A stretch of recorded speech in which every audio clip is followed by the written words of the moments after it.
Alors, bonjour à tous. Merci de participer à cet atelier qui va aujourd'hui vous parler plutôt des tests d'anglais qui sont demandés par les universités américaines en particulier. On va parler de trois tests en particulier. Je vais vous montrer lesquels dans un instant. Et on va vous donner aussi des pistes, des conseils pour bien se préparer. Donc moi, je suis Céline Ouziel, je travaille pour le Centre Éducation USA de la Commission Fulbright franco-américaine. Je suis conseillère, donc mon rôle, c'est surtout d'aider toutes les personnes qui veulent étudier aux États-Unis. Donc je leur donne des conseils dans les 5 étapes pour étudier aux États-Unis. Et là, on est dans la partie un peu troisième étape, c'est-à-dire préparer son dossier de candidature et ça inclut les tests d'admission pour les universités américaines. Dans quelques instants aussi, vous aurez ma collègue Audrey qui elle-même a dû passer un certain nombre de ces tests, enfin en particulier le TOEFL, et qui vous donnera quelques conseils en tant qu'ancienne candidate. Alors, la commission franco-américaine, qu'est-ce que c'est dans un premier temps? Très rapidement. Donc, la première mission de la commission, c'est la gestion du programme de bourse Fulbright, qui est un programme de bourse pour les Français qui vont aux États-Unis faire un master ou un doctorat, ou éventuellement de la recherche, et également des Américains qui viennent en France pour faire à peu près la même chose. Le programme Fulbright est international, il n'existe pas que entre les États-Unis et la France, c'est entre les États-Unis et environ 160 pays partenaires, mais dans le principe, c'est que chaque candidat doit postuler dans son pays de nationalité. La deuxième mission de la commission franco-américaine, c'est le Centre Éducation USA, qui est donc un centre d'information générale sur les études supérieures aux États-Unis, comment faire des études. Et donc moi, je suis conseillère au Centre Éducation USA et je suis là pour vous aider à mieux comprendre le système universitaire, comment on postule, également comment on se prépare au dossier de candidature, aux tests, etc. Si vous allez sur notre site internet, dans la rubrique fulbright-france.org étudier aux USA, vous allez avoir déjà plein d'informations générales pour des informations sur les études supérieures aux États-Unis. Donc, je vous invite à aller sur notre site, consulter nos brochures d'information. Vous aurez aussi notre agenda avec nos différentes réunions d'information. En ce moment, on fait plutôt des visioconférences. Et si jamais vous avez un projet d'études aux États-Unis et que vous voulez vraiment qu'on vous aide à bien le construire, vous pouvez prendre rendez-vous avec moi. Je peux vous recevoir plutôt en ce moment en visioconférence, mais là, on peut éventuellement, si vous êtes sur Paris, prévoir un rendez-vous sur place à partir de la semaine prochaine. Et donc n'hésitez pas à regarder sur notre site pour savoir qu'est-ce que vous pouvez obtenir comme information. Alors, quels sont les tests qui sont demandés par la plupart des universités américaines? Vous avez peut-être déjà entendu parler du TOEFL, qui est le test qui est le plus demandé, qui est le plus reconnu aux États-Unis. C'est un test américain plutôt. Vous avez également le IELTS, donc ça veut dire International English Language Testing System. J'avais un doute là pendant un instant. TOEFL, ça veut dire Test of English as a Foreign Language. Vous avez un troisième test qui commence à devenir assez populaire, même s'il est pour l'instant accepté par une petite minorité d'universités, mais ça commence à grimper. Donc ça s'appelle le Duolingo English Test. Il y a un test que vous allez peut-être voir dans la liste des tests demandés par les universités américaines qui s'appelle le PTE, qui n'existe pas vraiment en France. Je crois que c'est pas forcément très pratique de le passer. Il me semble que ça va peut-être seulement être en dehors de la France. Puis il y a un test que beaucoup par exemple, d'écoles d'ingénieurs demandent pour la validation du diplôme en France, c'est le TOEIC, mais par contre, ce test n'est pas accepté par la plupart des universités américaines. Les universités américaines veulent un test académique. Le TOEIC, c'est pas suffisamment académique, il n'y a pas toutes les compétences linguistiques qui sont demandées. Donc le TOEIC, vous le mettez de côté. Certaines universités acceptent les Cambridge Assessment, donc les différents certificats que vous préparez dans certaines écoles internationales, mais pas toutes. Donc vous pouvez voir la liste des universités qui acceptent les Cambridge Certificates sur le site qui est indiqué sur l'écran. Alors, petite comparaison entre les 3 tests qui sont le plus acceptés par les universités américaines. Donc le TOEFL, c'est un test qui est administré par une compagnie américaine qui s'appelle ETS, Educational Testing Service, qui se trouve basée à Princeton. Vous avez toutes les informations sur le test TOEFL sur le site TOEFL.org, où j'aurais pu rajouter aussi le site ETS.org, parce que ETS aussi développe d'autres tests d'admission comme le GRE par exemple. Ça c'est pour entrer en master, mais c'est pas un test d'anglais. Le IELTS, c'est un test qui est administré par les universités de Cambridge et certaines universités de Nouvelle-Zélande et d'Australie, je crois. Et en France, il est géré, notamment au niveau de l'inscription et de la préparation, par le British Council. Donc vous aurez toutes les informations à la fois sur le site global ielts.org, mais aussi sur le site du British Council en France. Donc vous trouverez des infos en français sur le site du British Council. Le Duolingo English Test, c'est un test qui est administré par la plateforme Duolingo, donc tout est en ligne. Je pense pas qu'ils ont un bureau physique. Donc je ne sais pas si vous aviez déjà entendu parler de la plateforme Duolingo qui, au départ, est faite pour apprendre les langues étrangères en ligne sur une plateforme Internet. Donc au niveau de la reconnaissance, c'est vraiment le TOEFL qui est le plus reconnu, qui est vraiment reconnu partout aux USA. Donc là, si vous voulez postuler uniquement aux États-Unis, c'est vrai que le TOEFL, vous êtes sûr que ça sera reconnu à peu près partout. Mais c'est aussi reconnu dans d'autres pays anglophones comme l'Australie ou certaines universités britanniques. Le IELTS, au départ, c'est plutôt un test qui est développé par des universités britanniques, mais aujourd'hui, il est reconnu par plus de 3400 institutions américaines. Donc, il y a de fortes chances que l'université que vous avez choisie accepte le IELTS, pardon. Et puis le Duolingo English Test est accepté pour le moment par environ 400 institutions américaines, mais chaque année, le nombre d'institutions qui le reconnaissent augmente. Au niveau du format, donc le TOEFL et le Duolingo English Test, c'est forcément sur ordinateur. Et la différence, c'est que le IBT, qui veut dire Internet Based Test, c'est le seul format qui est proposé en France. Tout est sur ordinateur, au départ plutôt dans un centre d'examen, donc il faut vous déplacer dans un centre physique. Même la partie speaking est sur ordinateur, vous n'êtes pas devant un être humain. Depuis 2020, donc depuis la pandémie, le TOEFL ETS en fait a développé une home edition, donc la possibilité de passer le test depuis chez soi. Et Audrey vous en parlera un petit peu tout à l'heure puisqu'elle a fait ce home edition.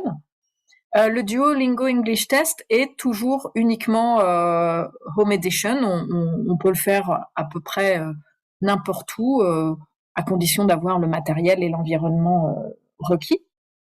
Et le IELTS peut se faire sur papier ou sur un ordinateur, mais uniquement dans un centre d'examen.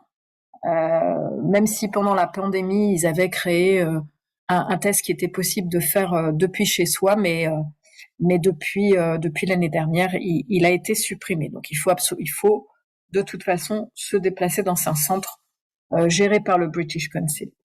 Au niveau du tarif, le TOEFL et le IELTS sont des tarifs plus ou moins équivalent, $265 pour le TOEFL, 240 € pour le IELTS. Par contre, vous voyez que pour le Duolingo English Test, les tarifs sont beaucoup moins importants. Donc, si jamais votre université, l'université dans laquelle vous postulez, accepte le DET, peut-être que pour vous, ça sera un budget un peu plus intéressant. Au niveau de la durée, vous voyez, pareil, le TOEFL dure 3h30, 3h30, le IELTS un peu moins longtemps, 2h45.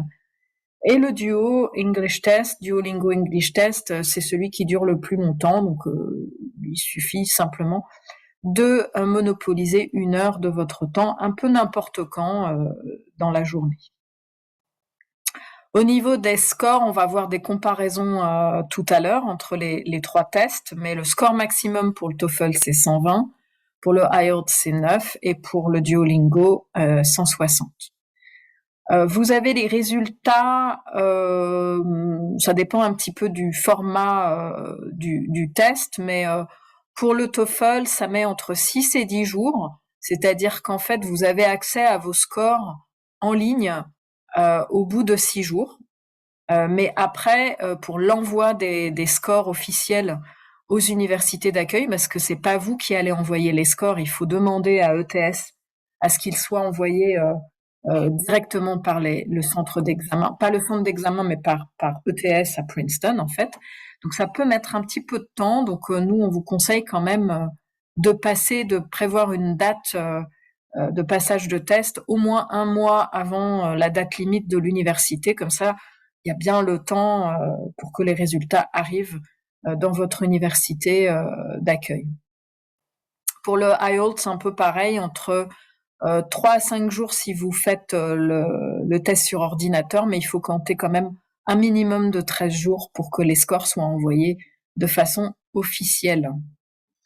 Par contre, le Duolingo English Test, tout se fait en ligne. Je ne pense pas que c'est possible d'avoir des résultats officiels par courrier. Donc, il faut compter à peu près 2 jours pour obtenir les résultats après le passage du test. Comparaison entre les formats, je ne vais pas passer trop de temps, mais donc les 4 compétences linguistiques sont testées pendant ces 3 tests. Donc reading, listening, speaking, writing. Pour le TOEFL et le IELTS, ce sont des exercices qui sont à peu près découpés en 4 parties, même si pour certaines parties, il y a plusieurs compétences linguistiques qui sont évaluées en même temps. Par contre, le Duolingo English Test, c'est plutôt sous forme d'exercice et il va pas y avoir forcément beaucoup de séparation entre chaque partie. Donc, vous pouvez passer d'une partie reading à une partie listening, par exemple. Et il y a beaucoup plus d'exercices de vocabulaire, ce qui n'existe plus. C'était le cas pour le TOEFL il y a très longtemps, mais aujourd'hui, il y a plus tellement d'exercices de vocabulaire ou de grammaire. Pour le TOEFL, la partie reading du TOEFL et du IELTS, le principe, c'est surtout lire des textes, des extraits, qui sont souvent des extraits tirés d'ouvrages académiques. Donc, il faut avoir un vocabulaire, et Audrey va en parler tout à l'heure, un vocabulaire très académique, avoir l'habitude de lire des textes avec un vocabulaire qui n'est pas le vocabulaire de la vie de tous les jours.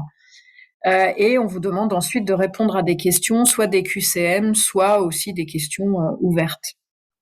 Pour listening, vous allez écouter plusieurs enregistrements et souvent, par exemple pour le TOEFL, c'est des discussions qui sont menées en classe ou des brèves présentations ou un prof qui fait un cours, etc. Et ça peut tomber sur n'importe quel sujet. Quelquefois, ça peut même être un sujet scientifique. Moi, quand j'ai passé le TOEFL, je suis tombée sur un texte qui parlait d'astronomie alors que j'y connais rien en astronomie. Mais le principe, c'est d'évaluer vos compétences pour comprendre des textes de niveau académique, même si vous n'êtes pas spécialiste dans le domaine. Au niveau speaking, il y a une grosse différence entre le TOEFL et le IELTS.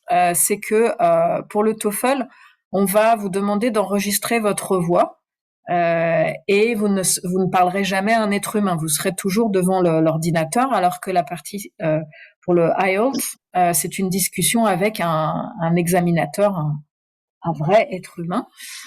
Pour Duolingo English Test, c'est un peu différent. C'est pas vraiment des discussions. On vous demande de lire un passage, par exemple, pour vérifier un peu votre accent, ou alors de décrire une image ou une situation, toujours en vous enregistrant. Et on peut aussi vous demander d'enregistrer une vidéo en répondant à une question, en parlant d'un sujet donné. Pour la partie writing, il peut y avoir plusieurs compétences qui sont évaluées en même temps. Par exemple, on va vous demander de lire un passage, d'écouter un enregistrement et de rédiger une réponse. Pour le IELTS, il y a en plus des commentaires, des analyses de diagrammes, de tableaux, de graphiques. Je pense pas qu'il y a ce genre de questions dans le TOEFL. Au niveau de la comparaison des scores, le niveau le plus avancé, ce qui va correspondre au cadre européen au niveau C2, c'est entre 97 et 120 au TOEFL, 7,5 à 9 au IELTS et entre 120 et 160 pour le DET. Et ça, c'est ce qui est demandé par les universités les plus sélectives, notamment par exemple les Ivy League ou même les programmes de master, par exemple. Pour le niveau upper intermediate, si vous voulez, les universités en moyenne vont demander à peu près 80 sur 120 au TOEFL, ce qui correspond peut-être au IELTS au 6,5, et pour le DET peut-être dans les 100 sur 160. Donc ça, c'est ce qui correspond à peu près au niveau B2.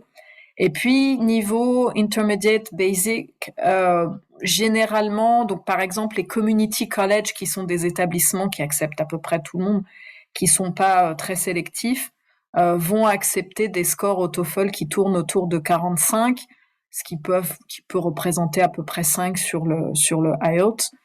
Mais généralement, quand vous avez ce genre de score, ils vont vous proposer sans doute une remise à niveau en anglais sur place. Alors, je laisse la parole à Audrey. Alors, bonjour à tous, je m'appelle Audrey Tongodo et je suis stagiaire au Centre Education USA de la commission franco-américaine Fulbright. L'année dernière, j'ai moi-même passé le TOEFL. Je l'ai passé 2 fois même, la Home Edition, donc la version à la maison, et l'IBT, la version sur ordinateur dans un centre de test. Donc, je vais vous donner quelques conseils pour préparer au mieux le TOEFL, mais ça vaut aussi pour l'IELTS ou le Duolingo. Mais tout d'abord, je vais aborder quelques points qui me semblent importants et qu'il ne faut pas oublier quand vous préparez ces examens. Et ça va vous aider à répondre à la question pourquoi ai-je besoin de me préparer. Déjà, dans un premier temps, la gestion du temps, c'est très, très important. Bien que ces examens, ils évaluent votre capacité à comprendre et parler l'anglais, l'organisation, ça reste au centre de ces examens. Vous pouvez avoir un niveau très, très bon en anglais, mais finir avec une note médiocre au TOEFL ou à l'IELTS parce que vous n'avez pas su gérer votre temps. Donc, quand vous vous préparez à ces examens, il faut vraiment prendre en compte cette notion du temps.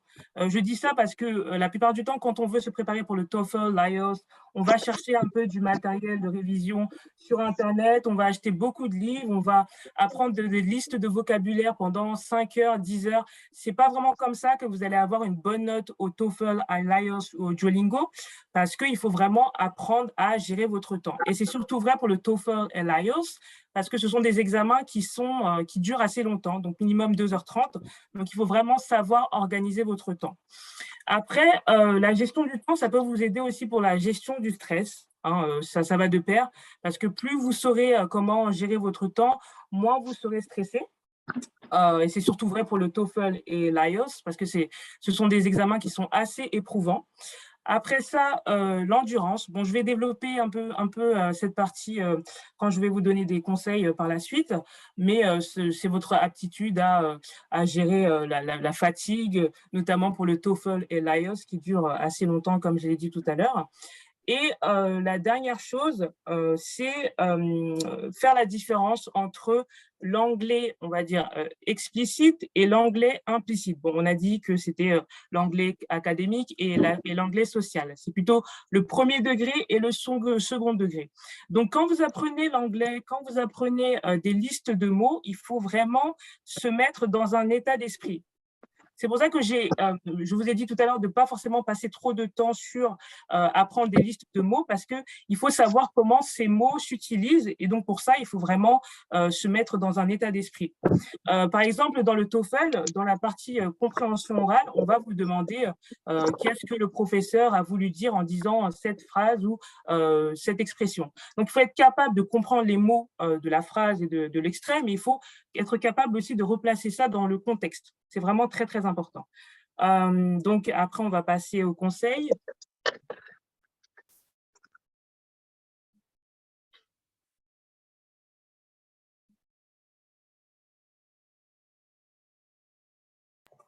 Désolée, Audrey, ça fait un peu de temps. Alors, je vais vous donner des conseils assez généraux.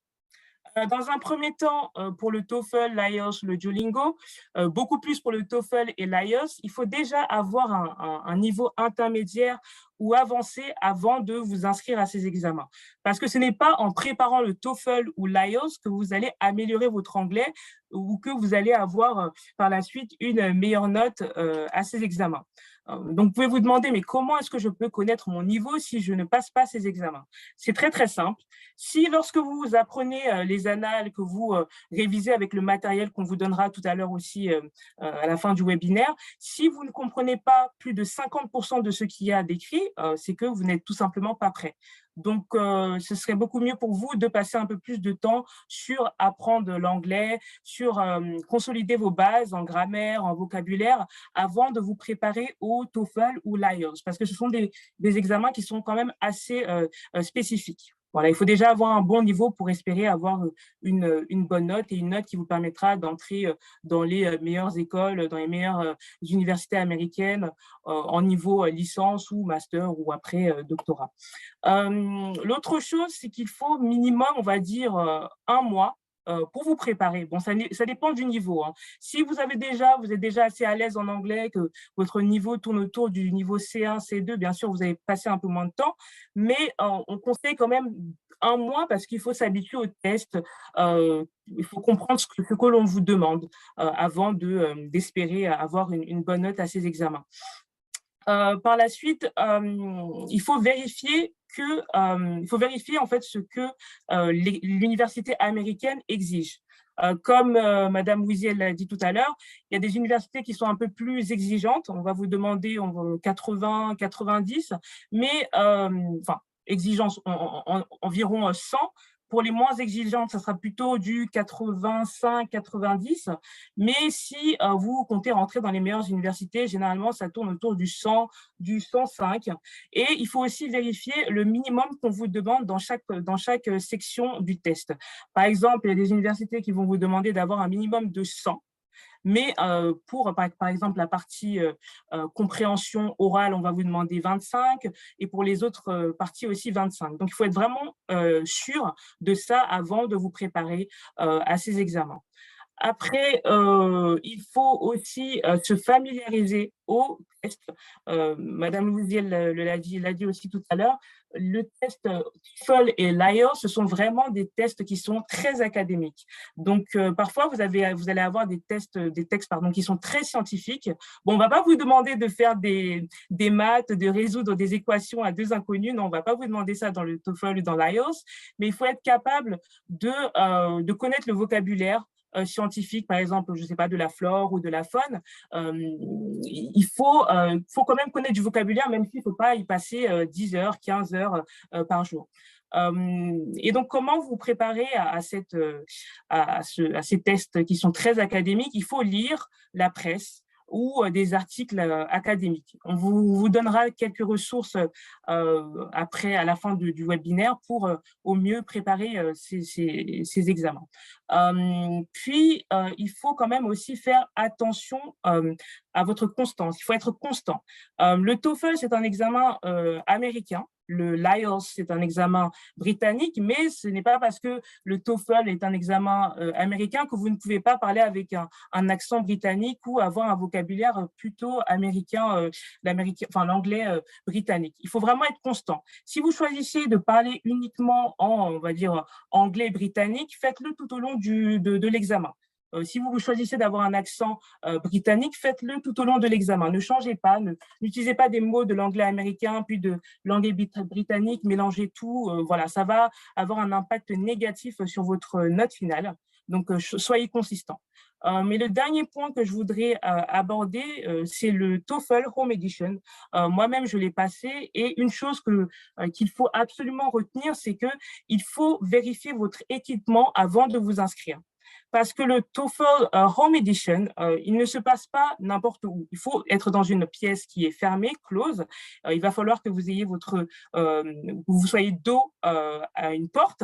Donc, vous ne pouvez pas passer le TOEFL Home Edition dans un restaurant, dans un café, dans un parc. Il faut vraiment que vous soyez tout seul ou toute seule dans une pièce et dos à une porte.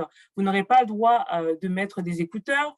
Vous n'aurez pas le droit d'écrire sur un cahier où on va vous demander d'avoir une ardoise avec un feutre, donc vous pourrez prendre des notes sur cette ardoise, mais à chaque étape différente du test, par exemple compréhension-expression, on vous demandera d'effacer ce que vous venez d'écrire. Donc ça, c'est vraiment très important. Il faut vérifier que vous avez le matériel.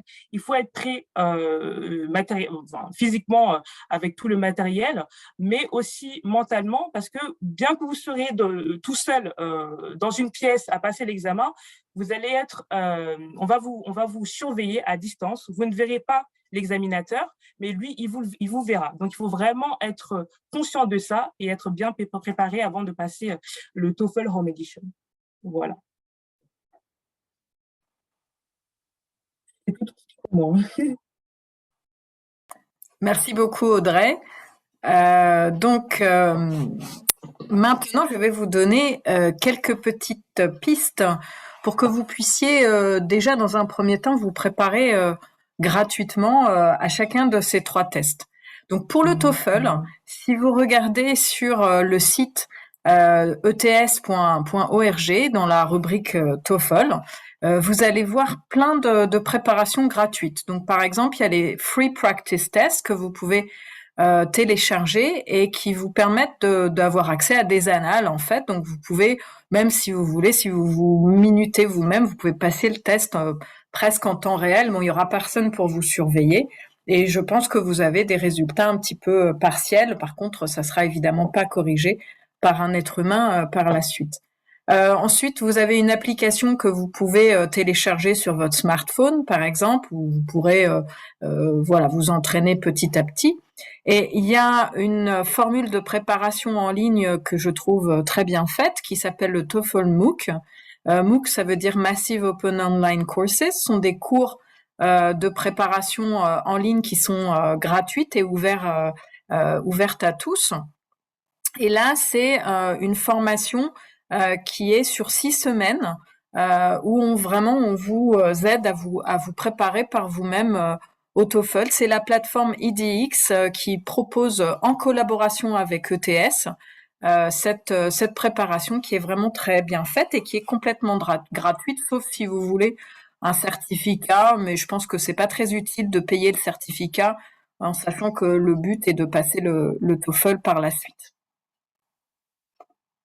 Ensuite, pour le TOEFL, vous avez aussi des préparations payantes. Donc ça, c'est si vous voulez aller au-delà, si vous pensez que vous avez besoin peut-être d'une personne, un professeur pour vous aider. Donc vous avez le TOEFL, la préparation officielle du TOEFL IBT proposée par les services de ETS. Donc des livres que vous pouvez acheter, commander en ligne, des guides. Vous avez aussi beaucoup d'instituts de langue qui vous préparent au TOEFL. Je peux pas vous donner de liste parce qu'il y en a vraiment beaucoup. Et il faut savoir qu'il y a aussi beaucoup d'universités américaines qui proposent dans leur programme d'anglais intensif, qu'ils appellent souvent ESL, English as a Second Language, qui vous proposent des cours de préparation au TOEFL ou même au IELTS soit sur place pendant un programme d'été par exemple, soit éventuellement des cours en ligne. Alors au niveau du IELTS, c'est un petit peu pareil que pour le TOEFL. Vous allez sur le site du British Council, il y a pas mal de tests blancs qui sont gratuits, que vous pouvez télécharger en ligne. Il y a aussi l'équivalent du TOEFL MOOC, qui est donc une formation en ligne qui s'appelle Road to IELTS. Et je pense que vous avez accès à 10 heures de préparation gratuite si vous voulez faire un petit peu plus de cours. Il faut prévoir un petit budget. Il y a beaucoup d'ateliers en ligne qui sont gratuits, des webinaires de préparation, etc. Et souvent, quand vous vous inscrivez au test, on vous donne accès gratuitement à un certain nombre de préparations, soit en ligne, soit des livres que vous pouvez commander sur le site du British Council. Au niveau des préparations payantes, donc le British Council propose ses propres cours de préparation, soit en présentiel, soit en distanciel. Vous avez aussi la possibilité de vous préparer à ce test au cours d'un séjour linguistique en Grande-Bretagne ou même aux États-Unis. Et puis pour information, notre partenaire Study Experience, qui est une agence qui propose des séjours à l'étranger, propose à Paris une préparation au IELTS. Donc, je vous invite à aller regarder sur leur site internet pour voir si ça peut correspondre à votre budget. Au niveau de Duolingo English Test, utilisez la plateforme Duolingo, qui au départ est une plateforme qui est faite pour apprendre les langues. Donc, il n'y a pas que l'anglais. Moi, je me suis inscrite pour des cours d'indonésien là récemment. Ensuite, vous avez sur le site du test lui-même DET, non pas DAT comme c'est inscrit sur la slide. Vous avez la possibilité de passer un test d'entraînement gratuit et de télécharger le guide officiel. Et il y a plein d'informations sur le site même du Duolingo English Test. Quelques ressources supplémentaires. Ça, c'est pas forcément pour préparer les tests, mais c'est pour essayer d'améliorer le plus possible votre niveau d'anglais avant de passer les tests. Donc, on vous a conseillé tout à l'heure de lire le plus possible la presse et selon le test que vous voulez passer ou peut-être l'université dans laquelle vous voulez entrer, si vous voulez plutôt aller dans une université américaine, on vous conseille de lire plutôt des journaux américains comme par exemple le New York Times, mais il y en a plein d'autres. Mais le New York Times a un site qui est dédié aux professeurs d'anglais ou aux personnes qui veulent apprendre l'anglais ou améliorer leur anglais. Donc New York Times Lesson of the Day. Donc je vous invite à aller fréquemment sur ce site internet qui est gratuit, je pense. Et je ne suis pas sûre que vous soyez obligé de vous abonner au New York Times. La BBC fait un peu la même chose. Ensuite, il y a la radio nationale américaine, donc National Public Radio, qui a aussi un certain nombre de podcasts qui peuvent vous aider à améliorer votre compréhension orale. Pareil pour la BBC, ils ont des petites vidéos de 6 minutes que vous pouvez écouter régulièrement. Vous pouvez aussi, en allant sur YouTube, écouter des conférences TED Talk en anglais. Donc ça vous habitue aux différents accents. Et puis souvent, ce sont des conférences sur des sujets assez académiques. Du coup, ça sera pas de l'anglais de la vie de tous les jours, comme quand vous regardez des séries sur Netflix.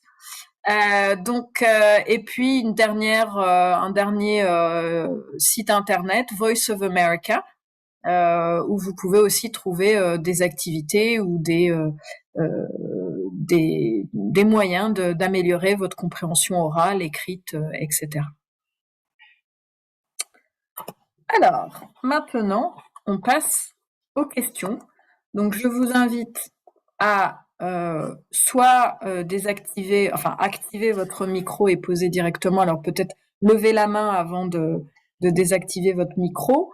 Activer votre micro, je vais y arriver.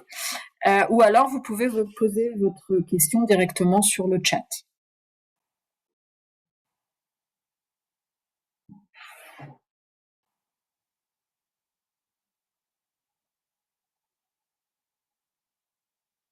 Pas de questions? Alors, il y a une question.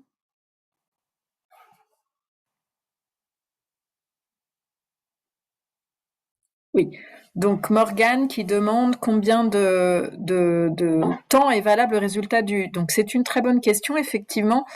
Pour le TOEFL et le IELTS, les scores sont valables 2 ans, hein. C'est ça, Audrey? Oui, c'est ça, 2 ans. Mhm. Donc ça veut dire qu'en fait, si vous le passez, si vous l'avez passé en 2020, par exemple, si vous l'avez passé en janvier 2020, vous pouvez toujours, je pense, avoir accès à vos scores, mais vous pouvez plus envoyer de résultats officiels.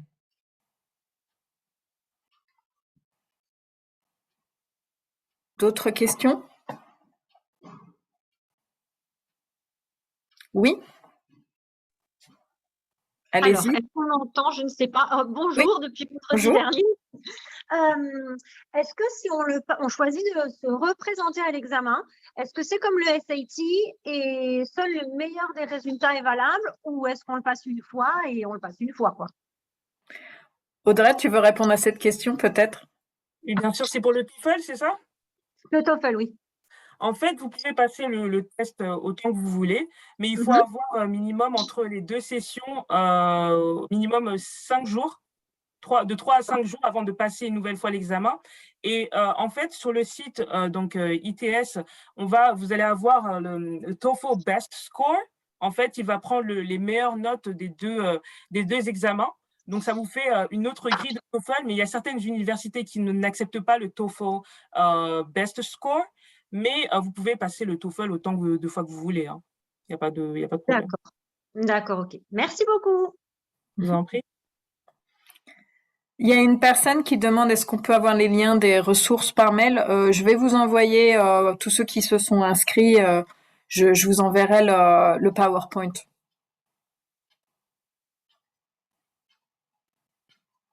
D'autres questions?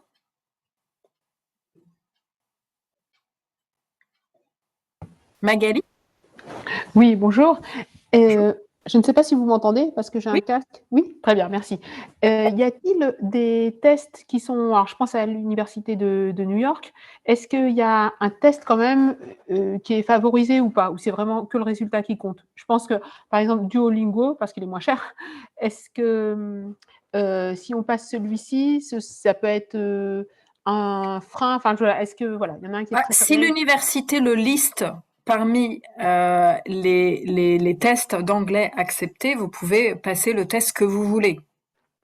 Si sur le site, normalement, c'est toujours indiqué sur le site de l'université, souvent dans la page Admissions for International Students, il y a marqué English Proficiency donc là, ils vous disent quels sont les tests qu'ils acceptent et quel score il faut obtenir au minimum.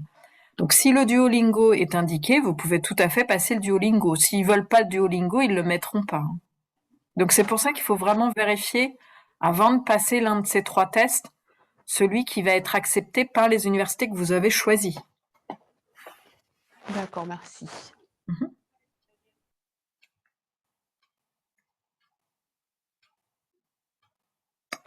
Alors, question très importante, peut-on avoir plus de temps pour l'examen si on a des troubles de l'attention avec hyperactivité?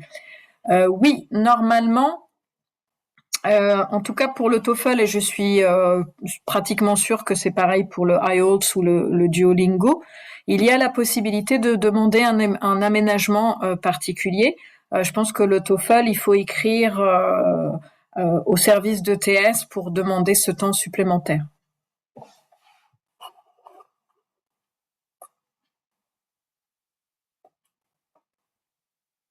Alors, combien de temps pour avoir l'attestation de réussite? Donc, ça, c'est ce que j'avais dit tout à l'heure par rapport au temps pour obtenir les résultats. Peut-être Audrey, tu veux parler pour le TOEFL, par exemple? Alors, comme Madame Gouziel l'a dit tout à l'heure, c'est que vous allez avoir accès à vos résultats pour le TOEFL entre 6 et 10 jours sur le site internet.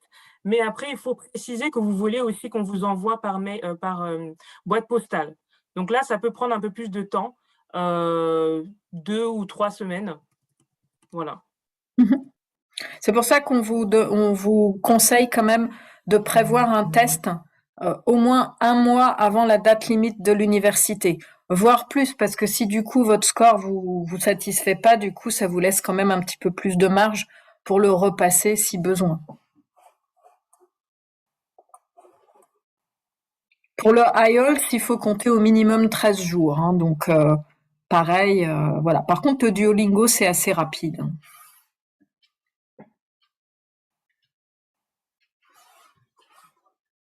Alors, je vois que Magali a toujours la main levée, mais je ne sais pas si c'était pour tout à l'heure ou pour toujours maintenant.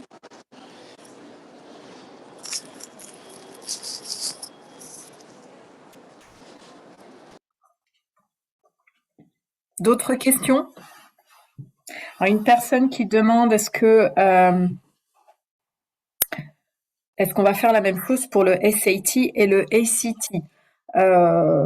C'est une possibilité, en sachant que c'est vrai que ces tests en ce moment sont de moins en moins demandés par les universités américaines, parce que j'allais dire à cause du Covid, mais on va dire c'est plutôt grâce. Et en fait, parce que c'est assez difficile de trouver une place pour passer ces tests à cause de la pandémie. Donc il y a beaucoup d'universités qui finalement n'exigent pas les résultats du SAT ou du ACT.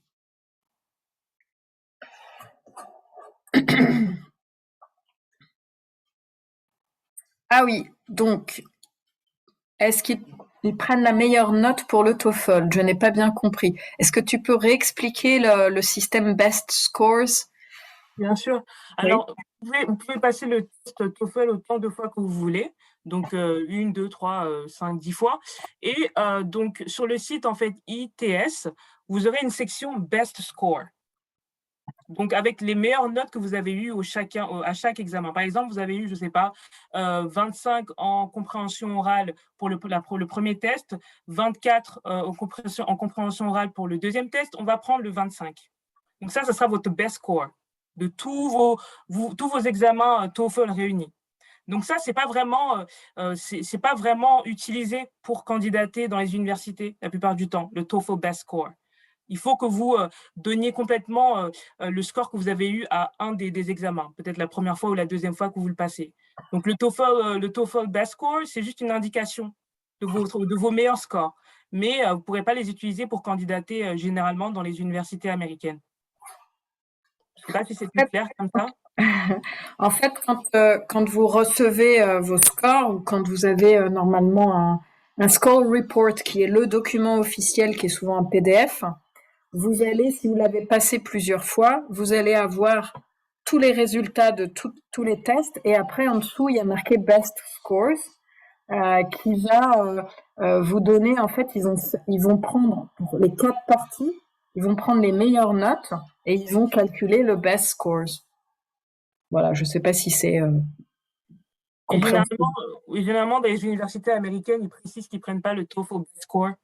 Parce que même si c'est des indications de notes, bah, ils ne le prennent pas en compte pour la candidature. Mais de toute façon, dans le score report, il y aura tous les résultats.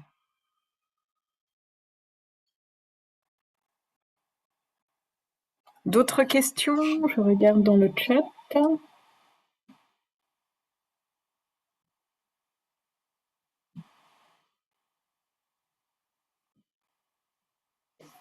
On peut choisir la note? Je ne pense pas, non. Non. Non, si vous l'avez passé 3 fois, il y aura vraiment vos 3 scores. Mais tous vos scores seront indiqués. Mais à la fin, ils indiquent un cumul des meilleurs scores pour chaque partie. Mais l'université, en fait, aura accès à tous les scores.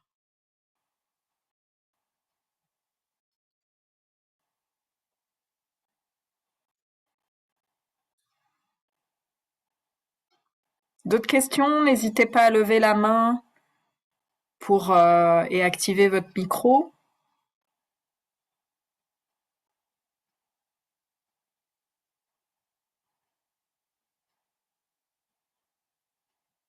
Ok. Donc, si vous n'avez pas d'autres questions, donc je vous invite à aller sur notre site internet si vous voulez encore plus d'informations. Donc, je vais vous montrer où est-ce que vous pouvez aller pour avoir plus d'infos sur. Donc, vous allez. Alors, par contre, j'ai un petit souci avec ma souris. Je ne sais pas pourquoi je n'arrive pas. Voilà, donc vous allez sur notre site, dans la rubrique j'arrive pas à manier ma souris. Je sais pas ce qui se passe avec ma souris. Désolée. Petit problème technique. Est-ce que tu peux peut-être le faire toi, Audrey? Parce que je comprends pas pourquoi ma souris n'apparaît plus. Petit problème technique. J'arrête de partager.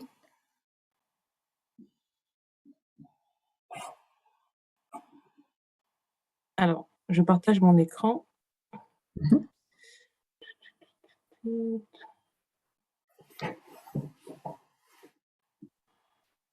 voyez mon écran? Ouais. Donc tu vas dans la menu étudier aux USA. Et puis là, par exemple, il y a dans les études aux USA, vous avez plein d'informations sur le système universitaire, les procédures d'admission et les tests d'admission. Donc en cliquant sur test d'admission, vous avez une page pour chacun des tests. Donc j'ai pas encore, je crois que j'ai pas rajouté. Est-ce que j'ai rajouté Duolingo? Peut-être l'année dernière. Oui, voilà, l'année dernière j'avais rajouté une page sur le Duolingo English Test, mais il y a une page sur le TOEFL, sur le IELTS, sur le SAT et le ACT. Donc n'hésitez pas à aller sur ces pages-là pour avoir plus d'informations en français. Et si vous avez des questions, vous pouvez aussi nous contacter, soit en utilisant l'email de confirmation pour ce webinaire, soit en allant sur notre site à la rubrique Contactez-nous. Voilà, merci beaucoup. Et puis, on croise les doigts pour vous et on vous souhaite bonne chance pour votre préparation au TOEFL, au IELTS ou au Duolingo et on espère que vous obtenez des très bons scores. Merci À beaucoup. bientôt.